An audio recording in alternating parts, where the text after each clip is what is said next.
Sekarang tiap Selasa ada live lagi. Kadang-kadang pagi live, sore saya harus membagi berkat khotbah lagi di tempat WOI. Dan mereka rasanya di dalam keadaan pandemik itu bukan hanya bukan hanya di rumah dan bukan hanya di rumah untuk menanti untuk berharap sesuatu yang hampa, tetapi kalian ya sudah luar biasa ibu-ibu, kalian selalu mencari Tuhan, semakin mau intim dengan Tuhan untuk bisa survive di saat ini.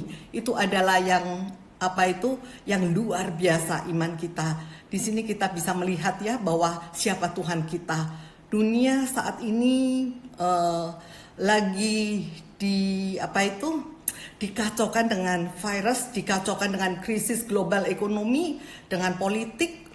Sepertinya ada istilah end of Hong Kong yang di Asia, yang di Amerika ada Cold War dengan China, dan belum lagi kita yang di sini ya dengan keadaan yang semakin lebaran, kita mikir virus ini ntar gimana. Terus ada lagi tentang new life, bagaimana survival of the fittest, kita tahu. Oke ibu-ibu, saya tahu bahwa saya pun di rumah, saya selalu hampir tidak keluar rumah itu Maret, April, Mei, 3 bulan ibu-ibu. Apa yang saya lakukan? Saya juga mencari firman, saya menggali firman. Dan Tuhan berbicara melalui firman yaitu tentang penderitaan. Saya menggali penderitaan dan kasih. Kenapa kasih? Kalau di saat ini pandemi, kita butuh kasih. Kita tahu bahwa manusia dunia butuh dikasihi. Manusia dunia mencari kasih Tuhan, mencari belas kasihan Tuhan, juga termasuk kita.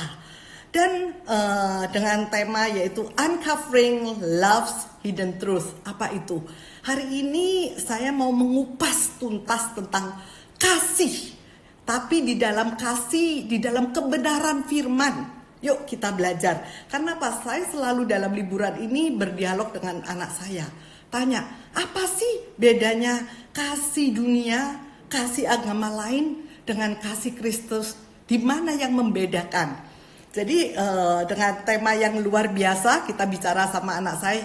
Iya mah, ada kebenaran kasih Kristen yang perlu dikuatkan. Karena apa? Tiap orang berbicara tentang kasih. Orang dunia pun punya kata-kata love never die, love is forever, love is hurt, love is heal, gitu kan? Gimana ya kasih itu sebenarnya?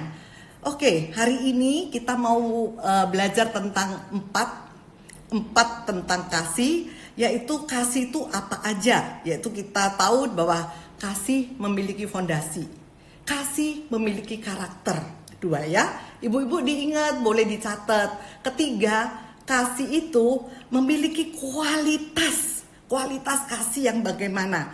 Keempat, status kasih itu bagaimana, ya. Sebelum itu sebagai anak Tuhan, bagaimana kita tahu posisi kasih, ya.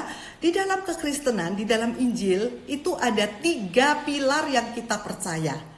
Ya, apa itu pilarnya? 1, pilarnya itu tentang iman, faith. Kedua, tentang pengharapan. Ketiga, tentang kasih. Dan kasih ini luar biasa. Kenapa luar biasa? Karena Paulus mengatakan begini di dalam Korintus 13 ya. Kita ambil dari pasal Korintus 13 ayat ke-13. Demikianlah tinggal 3 hal. Bagi orang Kristen 3 hal ini sangat penting. Dan 3 hal ini merupakan fondasi kita. Yaitu apa? Iman, pengharapan, dan kasih. Dan yang terbesar di antaranya adalah kasih. Jadi saya belajar dari Paulus bagaimana dia mengupas kebenaran kasih itu di dalam pilar-pilar kekristenan. Kita tahu bahwa iman, kita butuh iman sebagai orang Kristen. Butuh iman untuk keselamatan, iman untuk hidup, dan kita butuh pengharapan. Bagaimana pengharapan? Pengharapan untuk menanti janji Tuhan. Saat kita dipanggil Tuhan atau saat Tuhan Yesus datang kedua kali? Apakah kita mendapatkan janji hidup kekal yang dijanjikan Tuhan? Dan yang ketiga adalah kasih. Terbesar adalah kasih. Jadi kalau kita lihat di sini ya, Paulus mengatakan, mengapa kasih itu kekal? Kalau ini ada ceritanya begini. Kita ada seorang yang lagi, ilustrasinya seorang yang lagi menanti-nanti dipanggil Tuhan. Oke, di dalam dia terpuruk dan dia mau menanti-nanti ajalnya tiba, dia menelpon temannya. Menelpon temannya mengatakan begini, aku kedatangan 3 tamu. 3 tamu, yaitu pertama adalah faith, iman itu. Ketika tamu itu datang, aku suruh dia pergi. Karena kenapa? Aku udah tidak butuh lagi iman. Aku suruh dia pergi karena sewaktu hidup aku butuh iman. Yaitu aku hidup dengan iman bukan karena melihat. Jadi live by faith not by see. Tetapi saat aku bertemu Tuhan, aku gak butuh iman. Karena apa? Aku bisa melihat kebenaran Tuhan itu. Jadi aku biarkan iman itu pergi. Kedua, pengharapan. Saat aku hidup, aku mau membuktikan pengharapanku. Bahwa di dalam hidupku, apapun yang terjadi, baik buruk, aku mengharapkan kepada Tuhan. Aku menanti-nanti janji kekekalan Tuhan itu sendiri. Dan saat aku mau bertemu Tuhan, aku gak butuh pengharapan. Aku biarkan pengharapan itu untuk pergi. Karena apa? Aku akan melihat kenyataan. Aku sudah tidak berharap lagi. Dan tamuku yang ketiga adalah kasih. Kasih. Kenapa kasih? Kasih aku bawa, aku pegang terus. Karena apa? Karena kasih adalah link yang melingkan aku dengan Tuhan saat aku di surga. Jadi kenapa? Karena kita tahu bahwa Tuhan itu sendiri adalah kasih. Di dalam 1 Yohanes 4 ayat 16b dikatakan bahwa karena Tuhan sendiri adalah kasih. Allah adalah kasih, dan barang siapa yang tetap berada di dalam kasih, ia tetap berada di dalam Allah dan Allah di dalam dia. Jadi tidak dapat dipisahkan antara kita dengan Allah. Baik di dunia ini saat kita percaya kepada Tuhan, walaupun saat kita di surga nanti. Jadi ingat ibu-ibu, kasihlah. Dunia membutuhkan kasih, tetapi dunia tidak tahu kasih apa yang dibutuhkan. Puji Tuhan, kita sebagai anak-anak Tuhan, Alkitab memberi tahu kita kasih yang bagaimana. Dan kebenaran apa yang terbalik di dalam tersembunyi di balik kasih ini. Ini yang luar biasa. Kenapa saya ambil dari kitab 1 Korintus 13, kita tahu the greatest love is in Corinthians chapter 13. Itu adalah tema terbesar di dalam Alkitab, yaitu 1 Korintus 13. Temanya itu kasih. Tetapi sebelum kita masuk ke dalam tema, kita harus tahu dulu mengapa Paulus menulis tentang kasih ini. Dan kasih ini anehnya ditulis sama Paulus terselip di antara pasal ke-12 dan pasal ke-14. Apa yang terjadi sebetulnya di Korintus? Kalau kita lihat sejarah Korintus itu diilustrasikan sebagai gereja yang semuanya paling top, ya. Beragam karunia rohani, dari karunia nubuatan sampai karunia bahasa roh, sampai karunia kesembuhan, sampai karunia apalagi itu kerasulan, sampai karunia yang kita tahu dalam karunia menyembuhkan, ada semua di dalam Korintus itu.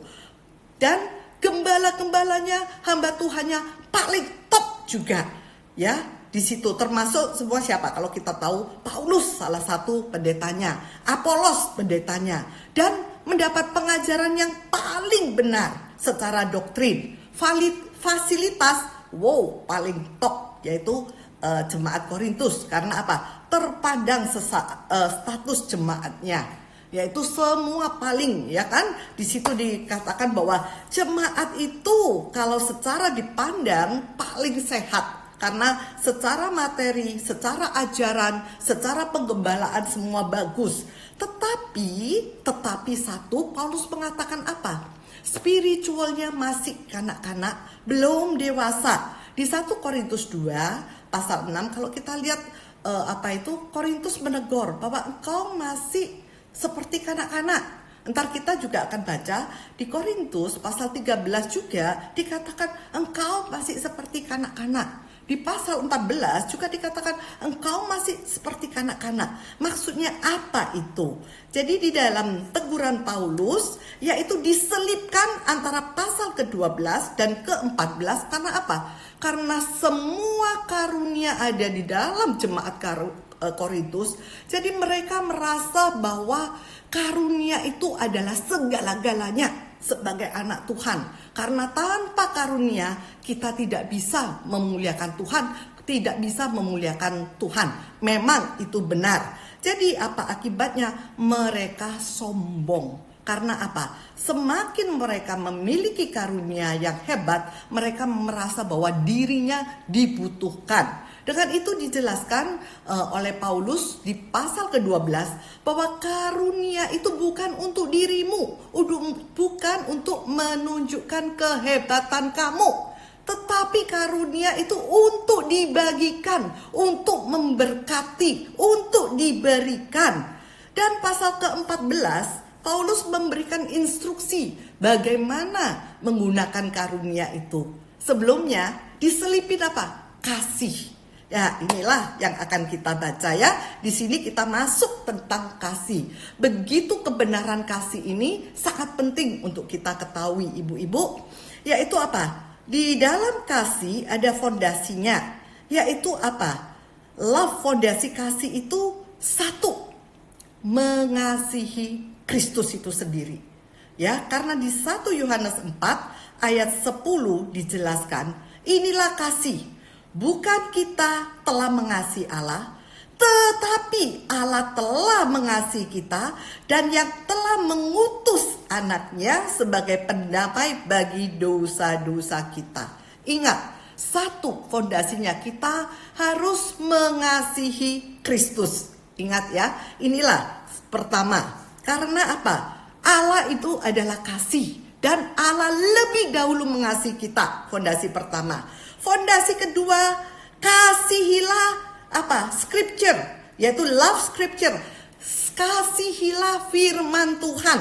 Karena kenapa? Di 1 Yohanes 4 ayat 16a dikatakan, kita telah mengenal dan percaya akan kasih Allah kepada kita. Ibu-ibu, saya percaya Anda dan saya mengenal kasih Allah. Tetapi mengenal dari mana kita? Bukan apa kata orang, tetapi apa kata firman Tuhan. Jadi fondasi kedua, kita harus tahu firman Tuhan. Kasih kita bukan kasih seperti orang dunia katakan. Kasih kita bukan kasih seperti apa dunia agama lain katakan. Tetapi kasih kita itu ada semua dikupas di dalam Alkitab. Itu fondasi yang kedua.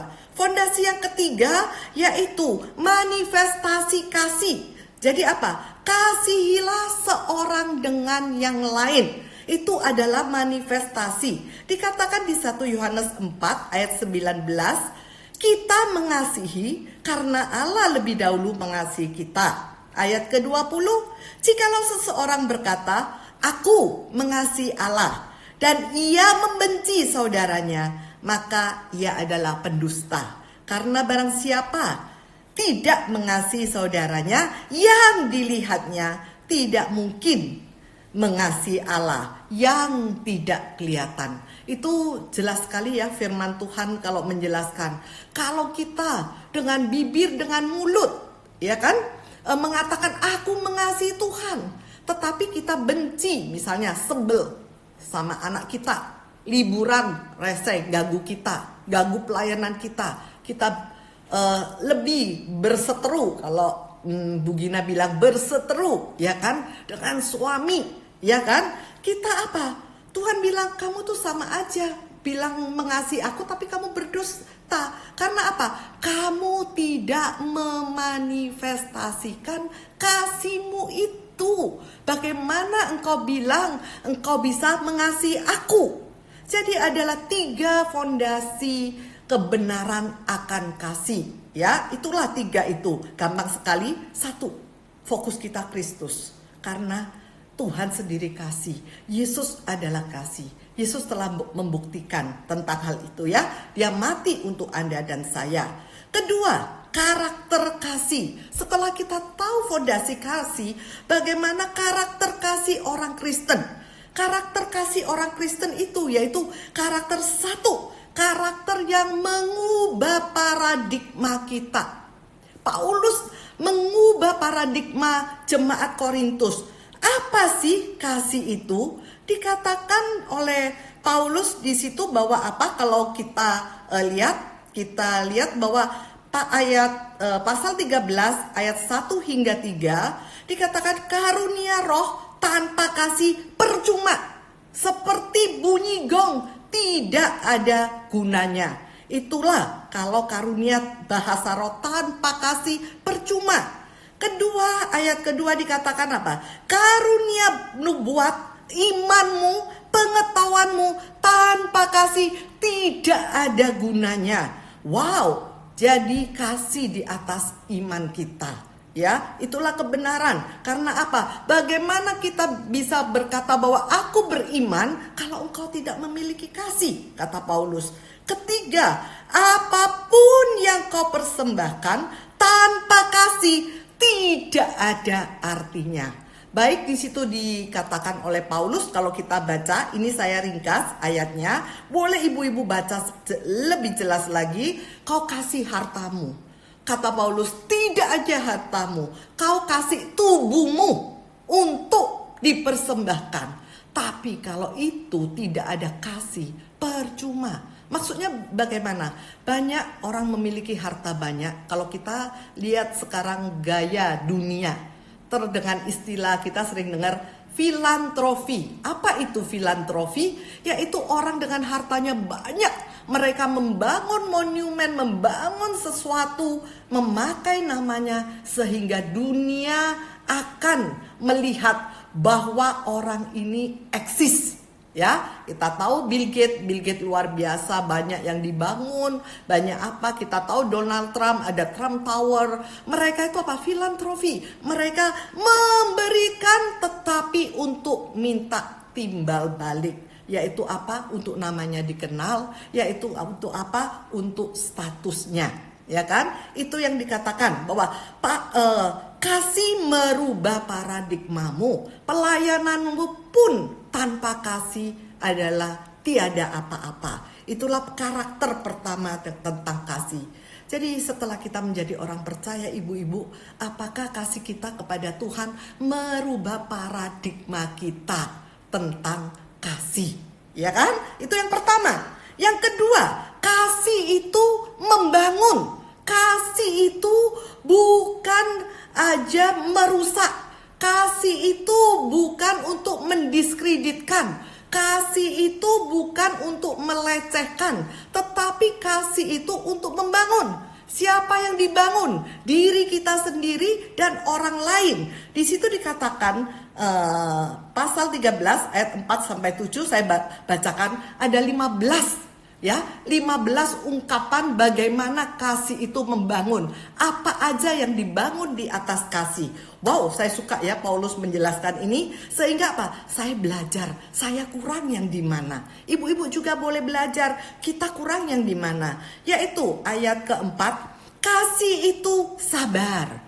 Kasih itu murah hati. Ia tidak cemburu. Ia tidak memegahkan diri dan tidak sombong. Itulah kasih. Pasal ayat yang kelima, ia tidak melakukan yang tidak sopan, ya, dan tidak mencari keuntungan diri sendiri. Ia tidak pemarah dan tidak menyimpan kesalahan orang lain. Yang ayat keenam, ia tidak bersukacita karena ketidakadilan, tetapi karena kebenaran. Jadi kasih itu bisa melihat mana yang membedakan, mana yang benar dan mana yang salah. Kasih itu tidak ikut-ikutan. Yang ketujuh, ya, apa yang terakhir tentang kasih membangun? Ia menutupi segala sesuatu, percaya akan segala sesuatu, mengharapkan segala sesuatu, dan sabar menanggung segala sesuatu. Wow, ya, inilah kasih. Dan kalau ada pertanyaan, bagaimana kasih di dalam buah-buah roh? Kasih itu nomor satu. Buah yang pertama di dalam buah-buah roh adalah kasih, ya, nilainya. Dan itulah karakter kasih. Kasih itu membangun, ya, kita tahu. Jadi kita tidak sempurna. Ada yang kita nggak sabar. Misalnya saya orangnya nggak sabaran, ya kan? Tapi saya harus belajar. Karena apa? Kalau saya sabar, saya membangun diri saya, juga saya membangun orang lain, ya. Yang ketiga, ibu-ibu, bagaimana kasih? Kasih itu kekal abadi. Love never die dan love is forever. Yuk kita baca yuk. Yang ketiga ini luar biasa. Ya, ini yang sebetulnya yang saya gali dari 8 sampai 13, yaitu apa? Kasih tidak berkesudahan. Love is eternal, ya. Tidak berkesudahan. Nubuat bisa berakhir. Bahasa roh akan berhenti. Pengetahuan akan lenyap. Sebab pengetahuan kita tidak lengkap dan nubuat kita tidak sempurna. Tetapi jika yang sempurna tiba, maka yang tidak sempurna itu akan lenyap. Jadi mengenai nubuat, pengetahuan, bahasa roh, jika Tuhan Yesus sudah datang kedua kali, yang sempurna tiba, yang gak sempurna itu udah tidak ada gunanya lagi. Maksudnya begitu. Jadi yang tidak berkesudahan tetap kasih. Dan yang ayat ke-11, ketika aku kanak-kanak, aku berkata seperti kanak-kanak. Aku merasa seperti kanak-kanak. Aku berpikir seperti aku meninggalkan sifat kanak-kanak itu.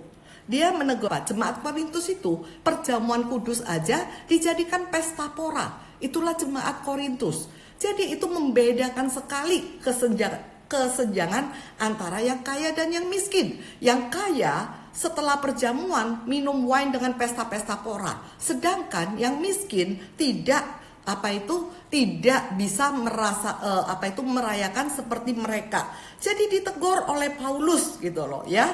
Dan yang ke-12, karena sekarang kita melihat dalam cermin suatu gambar yang samar-samar, tapi nanti kita akan melihat muka dengan muka.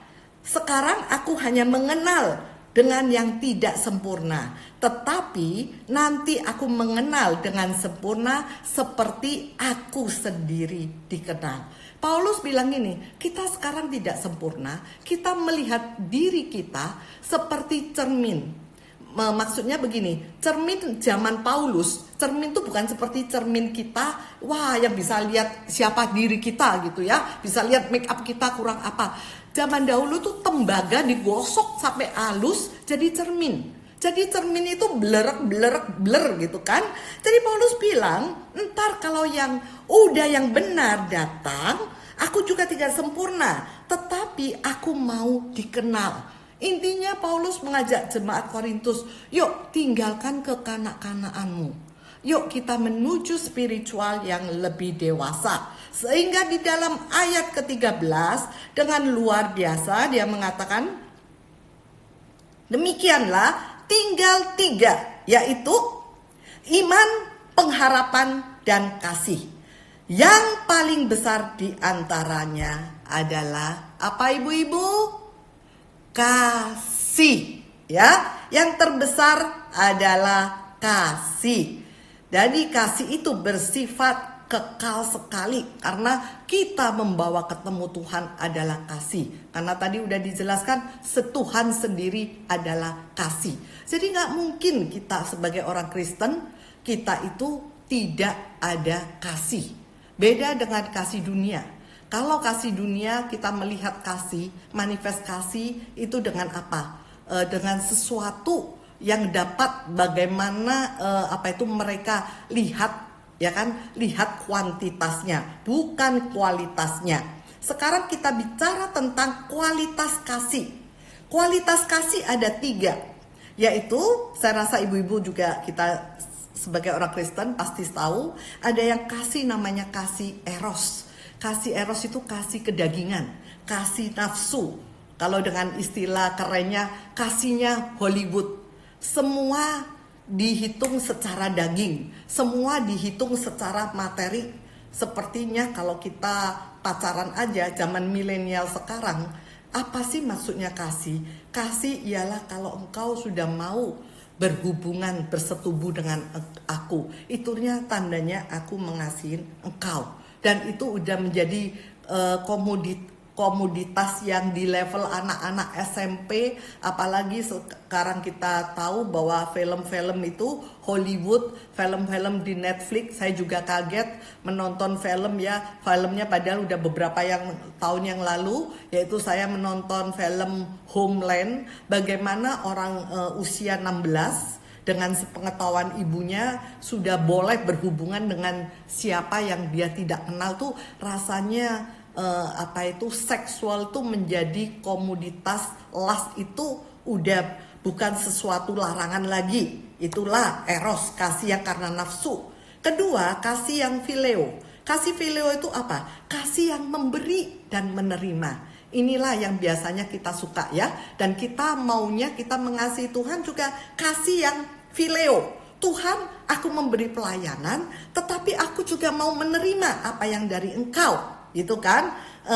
Itu kita sukanya begitu. Tetapi yang kasih memberi itu biasanya kasih persaudaraan. Misalkan saya kasih nih Bu Mimi parutan ya. Mimi ada banyak biar nggak salah. Saya kasih Bu Mimi parutan nih. Saya kasih lah dia makanan-makanan. Bu Mimi ganti apa? Bales ke saya. Jadi kita ada apa? Take and give. Itulah kasih phileo. Bagus karena apa? Orang Philadelphia jemaat Filipi itu kasih phileo. Dia bisa tahu memberi, dia bisa tahu menerima. Tetapi ada yang luar biasa lebih dari itu, yaitu apa? Kasih agape. Apakah kasih agape? Kasih yang hanya memberi. Kasih agape ini memiliki kuasa. Siapakah yang memberitahukan kita? Siapakah yang memberi teladan kepada kita? Bahwa ada loh, kasih ini cuma memberi. Biasanya kasih itu apa? Ada memberi, ada menerima. Kita sama suami kita sama orang tua kita sama siapa aja, sama bos kita, sama pekerjaan kita selalu hitung-hitungan. Aku mau memberi, kamu kasih aku apa? Gitu kan?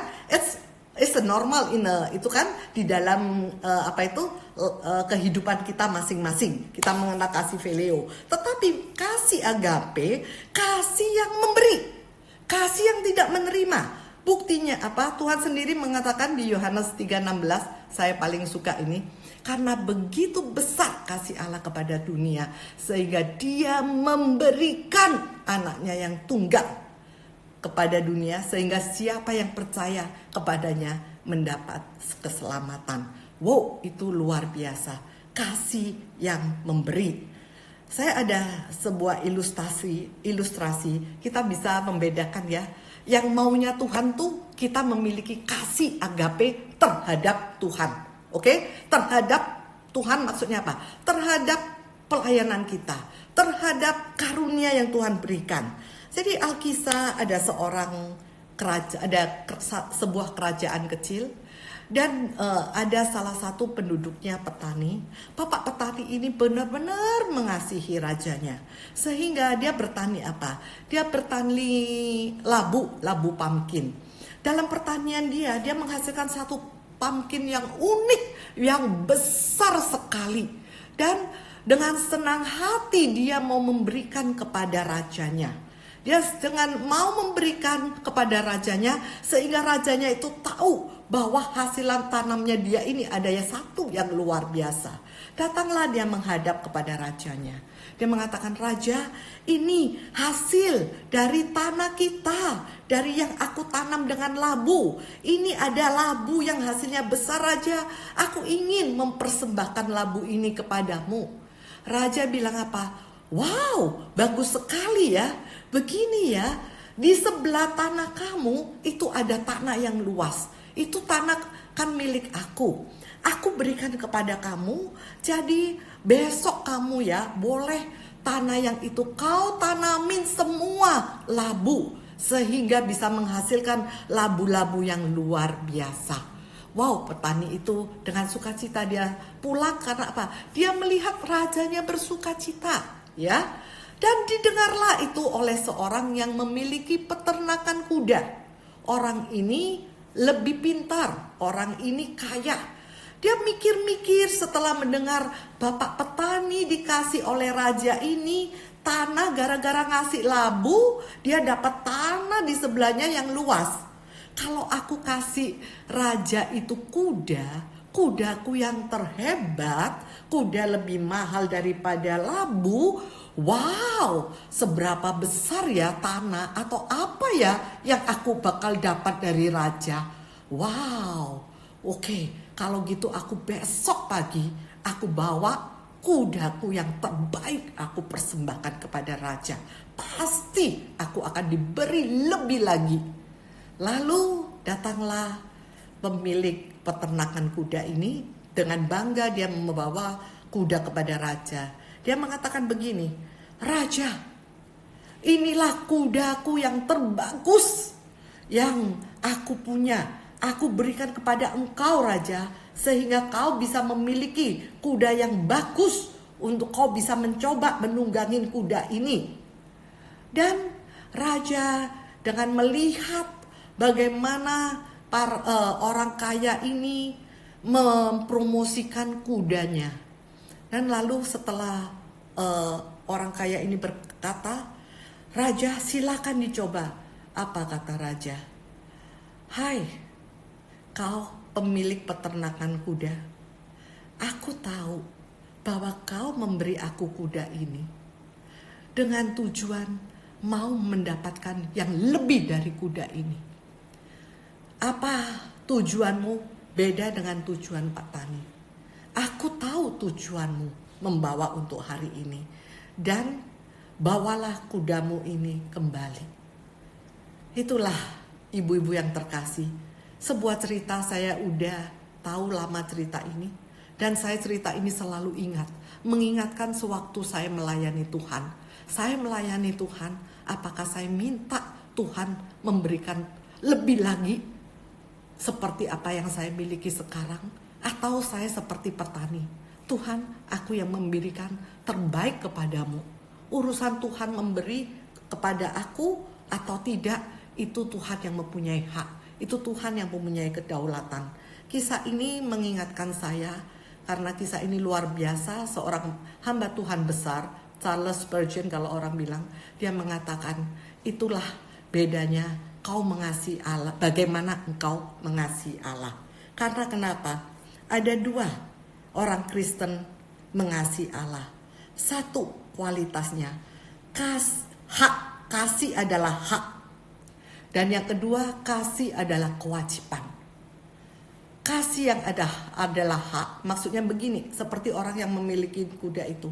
Tuhan, aku mengasihi engkau, tetapi aku memiliki hak dari apa? Dari kasih itu, yaitu aku memberikan engkau, tapi aku minta timbal balik hakku. Banyak kita salah sangka bahwa kita melayani Tuhan untuk diselamatkan. Kita melayani Tuhan untuk diberkati. Kita bersaksi untuk Tuhan sembuhkan penyakit kita. Itu kita menuntut hak, ya kan? Tetapi Tuhan yang mau agape, berikan. Karena apa? Carilah dahulu kerajaan surga, maka semuanya akan diberikan kepadamu. Engkau akan diberikan kebutuhanmu. Tuhan cukup tahu apa untuk mencukupkan diri kita. Saya percaya Tuhan gak memberi saya pesawat, Tuhan gak memberi saya Spodka, karena Tuhan tahu saya gak butuh itu. Saya percaya akan hal itu. Jadi saya tidak pernah minta Tuhan apa janjimu untuk anak saya menjadi orang kaya, orang hebat. Saya tidak pernah berdoa untuk itu. Saya cuma berdoa apa? Tuhan, kalau Salomo minta hikmat kepadamu, gak minta kekayaan. Aku juga berdoa, Tuhan, biarlah keturunanku mengenal Engkau, Tuhan dan Juru Selamat yang benar, Tuhan. Bukan karena aku melihat kekayaan yang diperlukan di dunia, tetapi aku lihat sumber dari segalanya, sumber dari hidup. Itulah doa saya yang sampai sekarang saya imanin. Dengan apa saya selalu memberitakan, selalu sharing tentang firman Tuhan kepada anak saya. Itulah kualitas kasih. Kalau kasih itu sebagai kewajiban, kita itu melakukan kasih karena apa? Itu tugas kita. Karena kasih itu statusnya apa? Kalau Bapak Ibu tahu, kasih itu bukan pilihan. Kasih, love is not a choice.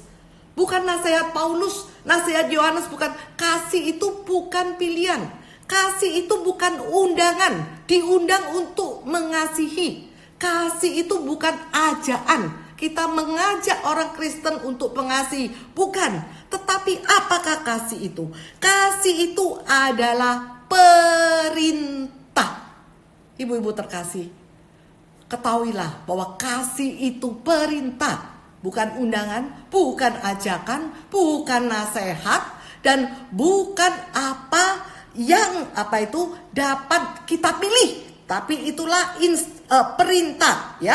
Dan dikatakan di mana, yaitu 1 Yohanes 4 ayat 21. Dua kali ya, yang satu di 1 Yohanes 3, satunya di 1 Yohanes 4. Saya ambil 1 Yohanes 4 ayat 21.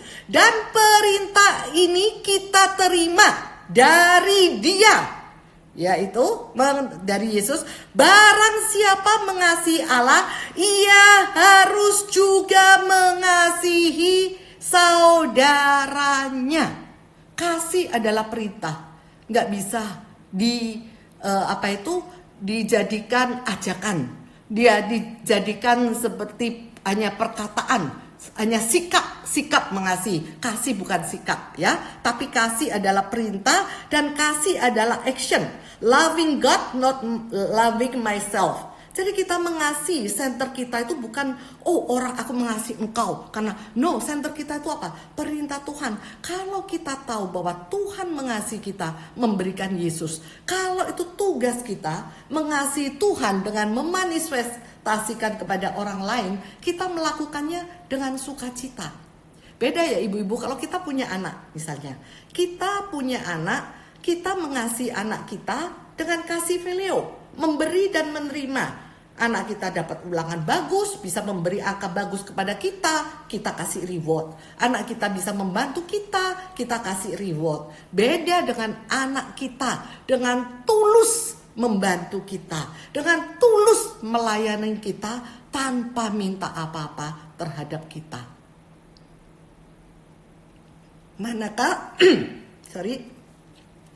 Manakah kiranya yang benar-benar kita butuhkan? Anak yang benar-benar mengasihi dari hati, atau anak yang mengasihi karena ada timbal balik. Jadi kalau disuruh nih nggak ada rewardnya, kalau disuruh nih nggak ada upahnya, dia males. Mana bagianku? Aku udah melayanin engkau, Mam. Mana bagianku?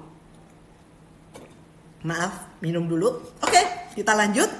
Jadi itulah kualitas kasih, ya. Kasih itu perintah. Kasih itu bukan ajaan, bukan pilihan. Love is a command. Kalau love is a command, love itu punya power yang luar biasa. Kenapa kasih Yesus itu punya kuasa? Kalau kita lihat ya, dengan kasih Yesus, the power of love. Love yang menyembuhkan, love yang memberi sukacita, love yang memberi damai sejahtera, dan love yang membuat kita berani. Itulah kasih. Kasih yang memberi itu, kasih itu mempunyai kuasa. Oke, Bapak Ibu-ibu yang terkasih, dan dari 4 kita udah bahas semua, ya. Waktunya masih 1/4 jam. Puji Tuhan, tadi Bu Lita udah pesan, Mel, lu pinter-pinter deh pakai waktu. Halo Rit, masih ada 15 menit. Oke, saya bisa kasih konklusinya. Jadi apa saja yang penting untuk diingat, kita ingatkan, yaitu di dalam kekristenan kita harus tahu 3 pilar yang ibu-ibu dan saya harus tahu. 3 pilar utama, yaitu iman, pengharapan, dan kasih. Dan kita tahu Kalau kita ketemu Tuhan, kita nggak perlu dari iman. Sekarang kita hidup dengan iman, hidup dengan percaya bukan melihat. Ntar kita bahkan langsung melihat. Kedua, pengharapan. Kita senantiasa dalam penderitaan kita berharap Tuhan memulihkan. Ya, dalam keadaan keselamatan, kita berharap Tuhan menyelamatkan. Tetapi saat kita bertatap muka dengan Tuhan, kita nggak butuh pengharapan. Yang kita butuh adalah kasih. Karena Tuhan sendiri adalah kasih. Itulah kebenaran tentang kasih yang pertama. Dan Paulus mengatakan apa? Paulus mengatakan ada yang lebih penting dari karunia roh, yaitu kasih. Karena tanpa kasih, karuniamu apapun sama dengan nol, besar. Itu kata Paulus. Ya, jadi kita ingat, puji Tuhan karena karunia itu pasti Tuhan kasih kepada setiap orang yang percaya kepada Tuhan. Nah, ini pertanyaannya. Apakah kita memiliki karunia roh, otomatis kita memiliki kasih? Jawabnya no, enggak. Contohnya jemaat Korintus ditegur oleh Paulus. Kau punya semua, tapi enggak ada kasih. Semuanya percuma.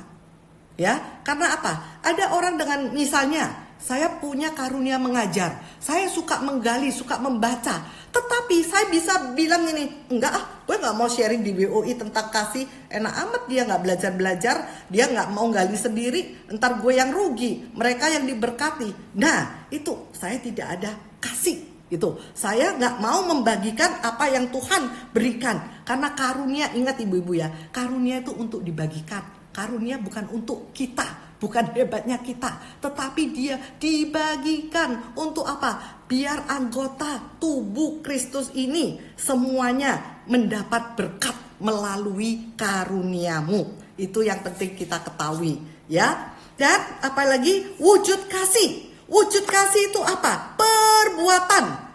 Kasih itu bukan perkataan, kasih itu bukan sikap, dan kasih itu bukan manipulasi.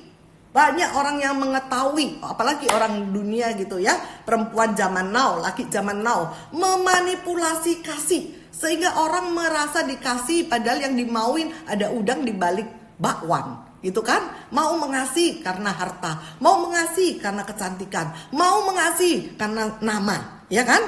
Tapi 1 Yohanes 3:18 dengan jelas, kita mengasihi bukan dengan perkataan atau dengan lidah, tetapi dengan perbuatan dalam kebenaran. Bukan cuma perbuatan tok, perbuatan dan dalam kebenaran. Kebenaran apa? Kebenaran firman. Kebenaran apa? Yaitu dalam Yesus Kristus. Itulah kebenaran. Jadi bukan asal segala perbuatan. Di mata Tuhan yang kau buat, kasihmu itu ada di dalam kebenaran Kristus atau enggak, atau ada di dalam kebenaran apa kata dunia. Beda ya. Jadi kasih Kristus bukan kasih toleransi, beda di dalam kebenaran. Dan dikatakan yang terkenal tadi yaitu 13 ayat 8, love never fail, kasih tidak berkesudahan, kasih gak pernah gagal. Yaitu karena apa? Kasih itu punya kuasa. Manusia boleh dibunuh. Ibu-ibu, ini luar biasa. Manusia kitanya boleh dibunuh, tetapi kasih, kita tidak bisa membunuh kasih. Itu siapa? Yesus membuktikan. Buktinya apa? Waktu Yesus di kayu salib dibunuh, tinggal menunggu ajalnya, Yesus masih bisa berkata, Bapa, ampunilah mereka, karena mereka tidak tahu apa yang mereka lakukan. Bukankah itu kasih? Manusia bisa dimati, tapi love never die. Itulah kebenaran. Jadi kalau kita lihat, love never die, orang bilang, I love you forever. Love yang bagaimana forever? Love never die yang bagaimana? Apa sudah dibuktikan? Ya kan? Dan yang kasih tanda kedewasaan spiritual. Kalau engkau ada kasih, itu kita tandanya apa? Paulus mengatakan, engkau lebih dewasa. Yang luar biasanya apa? Ayat saya tadi katakan pasal ke-12, Paulus akhirin dengan ayat apa? Lalu pasal ke-13 kita udah bahas kasih. Lalu ke-14 apa? Wow, dibuka sama Paulus sama ditutup di 12 dibuka, di 14 ditutup. Wow, luar biasa ibu-ibu. Ini yang saya suka sekali. Paulus di pasal 12 sesudah mengatakan karunia roh, dia mengatakan apa? Jadi berusahalah untuk memperoleh karunia-karunia yang paling utama. Dan aku menunjukkan kepadamu jalan yang lebih utama lagi. Yaitu apa? Pasal 13, kasih. Lalu pasal 14, setelah Paulus mengatakan bahwa kasihlah yang dikatakan oleh Paulus bahwa di dalam kasihlah yang terbesar di antara iman, pengharapan dan kasihlah yang terbesar. Paulus di ayat 14 dilakukan apa? Dikatakan apa? Kita boleh buka ntar di rumah. Kejarlah kasih itu. Itulah ibu-ibu yang mengakhirin kita hari ini. Kejarlah kasih itu. Karena kenapa? Yaitu saya ambil satu quote. Apapun minus kasih sama dengan nol. Apapun yang kau lakukan, baik di dalam pelayanan kamu, baik di dalam hidupmu, di dalam Tuhan, yang minus kasih sama dengan nol. Dan Paulus mengatakan, yuk kejarlah kasih. Karena kasih adalah perintah. Ibu-ibu yang terkasih, itulah firman Tuhan kita menguak, ya, bagaimana kebenaran kasih itu sendiri. Ya, kalau kita mau belajar dan kita tahu bahwa tugas dan kewajiban kita mengasihi, saya percaya kau semakin dikasihi Tuhan. Itu saya akan buktikan. Kadang-kadang kita nggak doa, kita nggak minta, kita nggak tahu apa. Tuhan itu ya, maksudnya memberikan kita yang terbaik. Saya bukan bicara tentang materi ya. Kadang-kadang kita misalnya ada apa gitu ya, Tuhan tuh bisa kasih kita warning dulu. Tetapi di dalam kita mengasihi Tuhan, yuk kita tahu kita mengejar kasih. Karena itu tugas dan kewajiban kita, yaitu Tuhan kita kasih, sehingga kita juga harus memanifestasikan kasih itu kepada